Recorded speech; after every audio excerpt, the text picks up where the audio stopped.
Hello everybody and welcome back to today's video. Today we're going to be having a look at how somehow the Colleen Ballinger situation has gotten even worse. I don't know how that's possible. I really don't. I thought we'd kind of seen the end of the worst. It kind of seems actually now we're revealing more and more fucked up information about the situation. And if you're like me and you can't really be asked to watch really long videos to find out what's going on because it is a lot to catch up on, then welcome. I'm gonna give you some of the updates. On that note, I would just like to preface, if you're looking for an in-depth, informative video about this situation, I would head over to the video that I'm gonna be looking today. Swoop's video, she delves into it amazingly. She's put together a really well-made documentary. It's informative, it's got evidence to back things up. I'm just giving my unasked 2 cents, mate. So pretty much, Johnny Silvestri, whose name you may have heard from before, made claims against some of the Ballinger family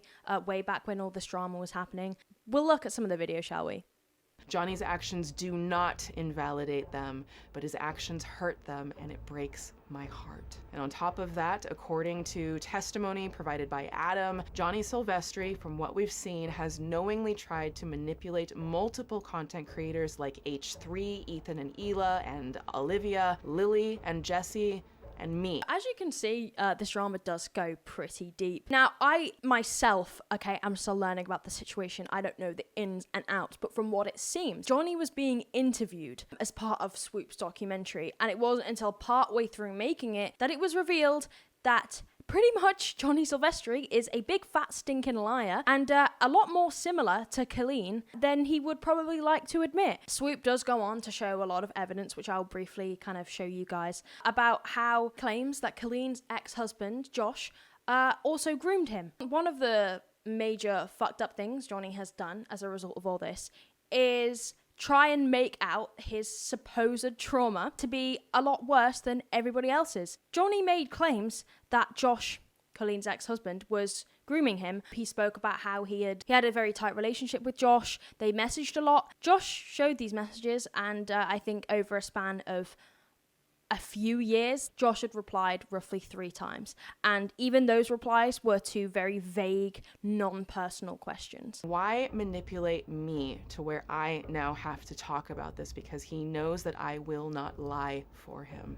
See, I think one of the most fucked up situations in this is that Swoop was creating this documentary. Swoop had spoke to Johnny about her past and why kind of this was so important. It's not something she keeps secret. All I can say is I admire her bravery, speaking about her personal connection to these issues. It's, you know, a very admirable thing to do, especially on the internet, to talk about your past. The fact that Johnny knew all this and has kind of, according to Swoop, and she does show evidence, has given doctored evidence, false narrative about his situation and involvement with the Ballinger family to basically make himself look like a big fat victim when really wasn't the case. And this involves him kind of gloating that he had a 6-hour interview and kind of making out that that must mean that his story was way more important than people's like Adam's, who spoke about having only a 45-minute interview, as if this is a competition of who's a victim and who's not. What a stupid kind of outlook to have on such a horrible situation. You know, there's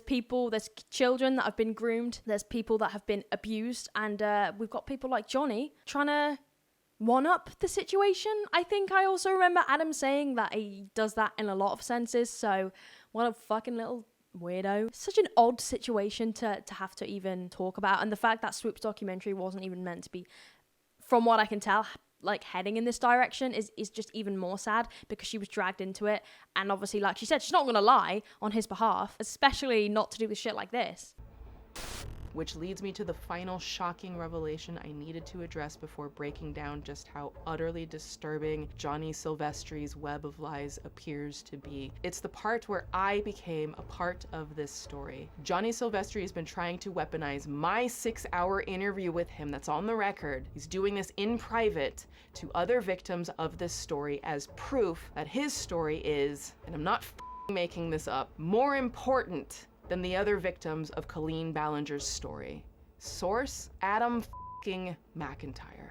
See, not only do I think it's just a bit strange if you're trying to one-up people's trauma, because even if all the evidence he had brought forward wasn't doctored, wasn't fake, the narrative he was pushing wasn't kind of bullshit, it would still be weird. Say he had gone through what he said he had gone through in relation to Colleen's family, it wouldn't be your pass to make other victims feel inferior. Now, what Swoop says in this interview is that this doesn't invalidate their stories. Their stories are still valid. And that's an important thing to remember, I think. It's just a pathetic attempt at trying to feel superior, trying to feel like you're more of a victim, which, what sicko has that mindset, you know? No one ever has any place to be telling a victim their story is not as bad as yours, because at the end of the day, it's their own story. They know what they're going through. They know how they feel. It's just not your place. I don't think I even have to explain that. Help amplify your stories if you wanted me to. That's the only intention that I've ever had here. I hope people will notice Johnny pretty immediately after went and tweeted that he had a 6-hour interview with me. I didn't like it. I didn't comment on it, I didn't retweet it, and that was for a very specific reason, because number one, I felt like him saying 6 hours was going to try to stir up some narrative that somehow his story is more important. I've never felt that way. To feel like I've been weaponized against you, against any of the other victims, makes me absolutely sick. That interview went for 6 hours because Johnny talked in so many circles. He insulted me at times, and it was the most difficult interview I have ever done. Again, so I don't fully understand this situation, and quite frankly, I know Johnny Silvestri was someone who worked alongside Colleen for a very, very long time. Who does this man think he is? It's just weird to kind of act like you're a victim of the situation. When stuff came forward about him being just as kind of weird, he was in calls with minors, to which, by the way, he said himself that he thought was inappropriate. Swoop's team spoke to the people that were in this group chat, and they said that he was never inappropriate and he was never weird. That's not for the children to decide. That's the important thing to remember. That is not for the kids to decide if it was appropriate or not. Johnny Silvestri himself said that that was an inappropriate decision and that he shouldn't have done it. He's just a little bit of an oddball, is all I'm going to tell you. I know I haven't gone into mad detail there. Like I said, if you really want to find out a lot more about it, don't come at me, all right? I'm here to just catch up with the basics, all right? I barely know myself half the time. It's an ongoing world YouTube drama. So yeah, thank you very much for watching, guys. I hope this was kind of okay to follow. It's a little bit confusing, I'm gonna be honest. There's a fly in my room. Fuck off. And I'll see you soon.